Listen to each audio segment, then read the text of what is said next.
It was like one of the most instant replays they do on TV. There I was sitting on the bus 037, which didn't exist, and the same driver was driving it down the same road, hemmed by all tall trees and thick bushes. Only at night it looked even more like a tunnel. Samuel and Nicholas were peering out the window, trying to work out where we were. Charmaine and I just looked at each other. We knew. The bus jerked to a halt.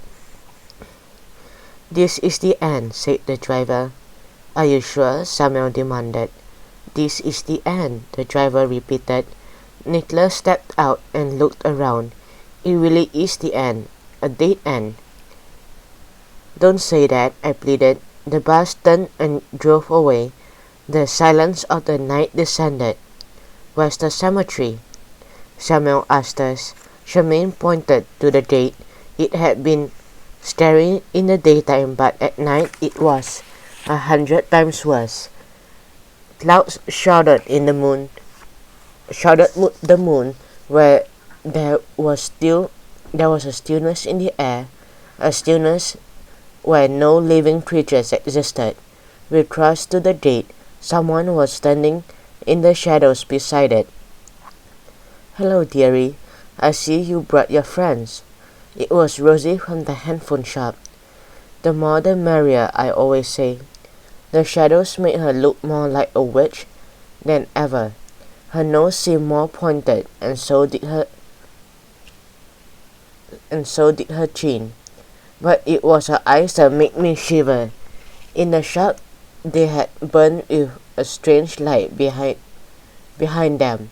They still burned just as brightly, except now the white of her eyes were luminous green.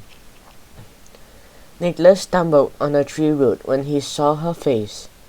"Is that her?" he whispered. "Yes, I am Rosie," she told him. "Don't be frightened, Nicholas. It is nice to meet you. And you, Charmaine, and you, Samuel." Samuel studied her. "How do you know our names?" A good shopkeeper always knows everybody's names," she chattered. "And so does a good spirit.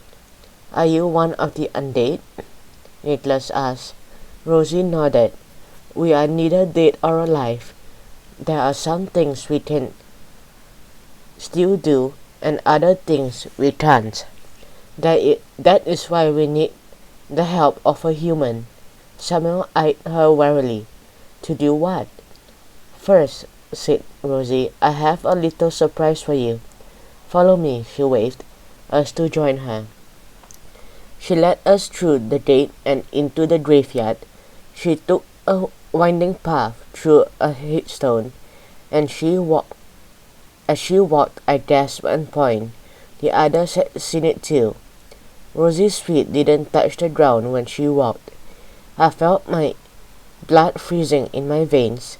A large tombstone loomed ahead. She made her way towards the metal door. Surely she was not going to open it. She stopped and we heard the metal bolt rattling and sliding. She held open the door and a shaft of light spilled out into the path. "Have a look inside and tell me what you see," she invited us.